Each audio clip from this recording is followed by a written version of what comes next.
$1 billion or 1 billion friends? Which would you take? Money is useless until it is used. You don't need money, you need people. People have the next money you want. Money is useless until it is used.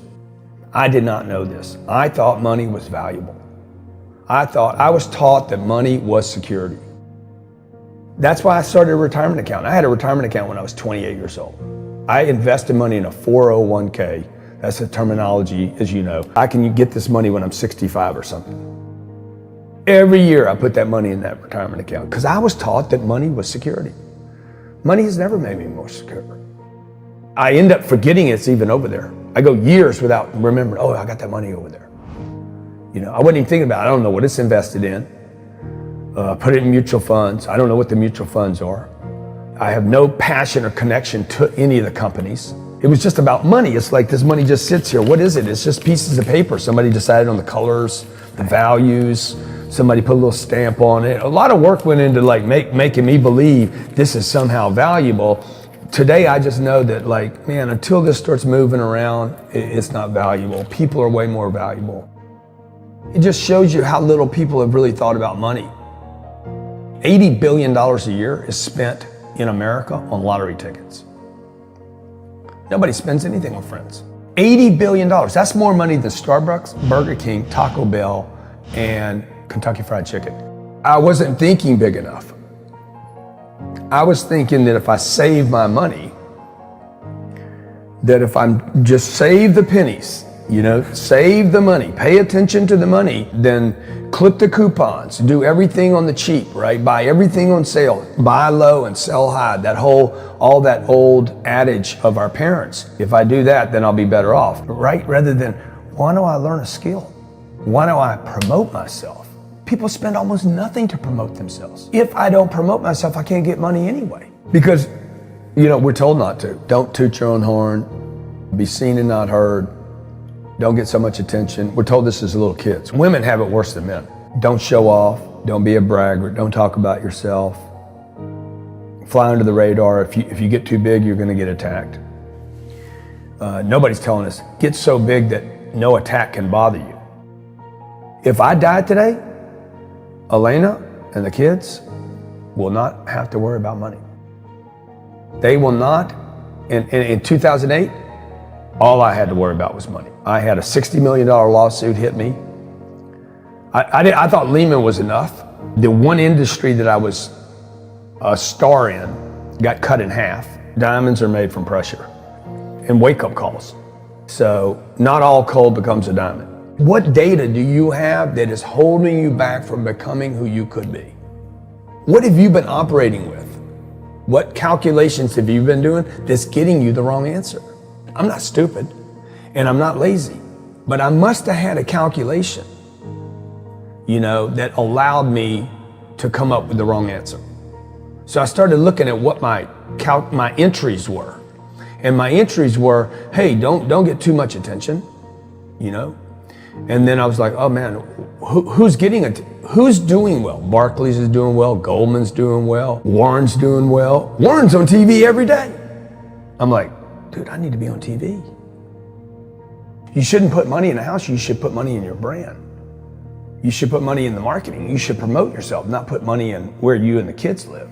Because it's dead money. I mean, a house can't make you money. A house does not make you money.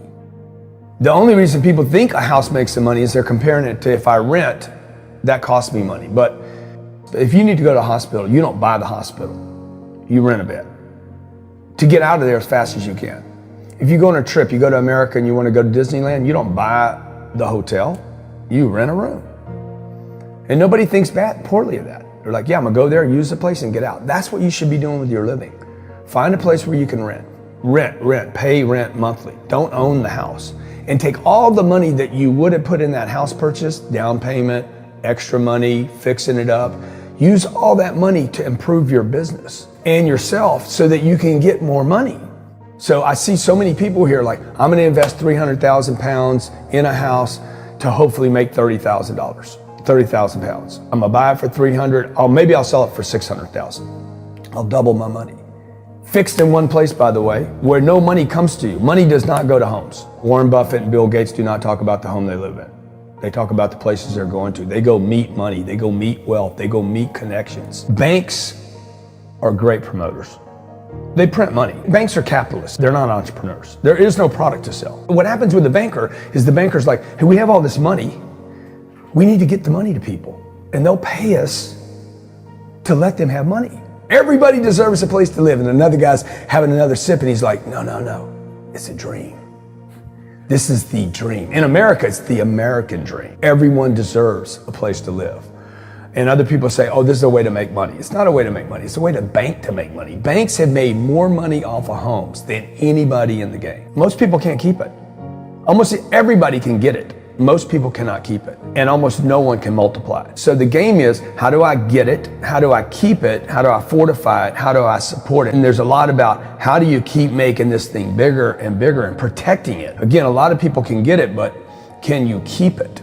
And then can you make it bigger? That means people. I need good people. I need more ideas. I need more production. I need to not get complacent. That's who I study today. I study people that are multiplying what they've already created, not talking about what they did and now they're not doing it anymore. Everybody should look for people that have accumulated these kinds of things. Well, that's not what we're told in society. This is who people should study. People that have gone out, started with a little bit or nothing, had an idea, accumulated something, and then lived it out for 35 years. When you're asking me about the $1 billion right now, I'm like, dude, I'm not even thinking about $1 billion anymore. I'm thinking about how do I build a $10 billion fund? The moment you start thinking like that, it's like buying a yellow Volkswagen, right? You've never seen one before, and then you're like, I'm gonna get a yellow one. And then all of a sudden you see them everywhere. It's a raising of awareness. It strips off this blindness that we have. And then I can see again, I'm like, God, how many $10 billion companies are there? Who's done this? How would it be done? Is that money available? If you can like open your eyes up and say, hey, I'm showing up every day. I'm not gonna quit. You cross your fingers. If you don't quit, you won't fail.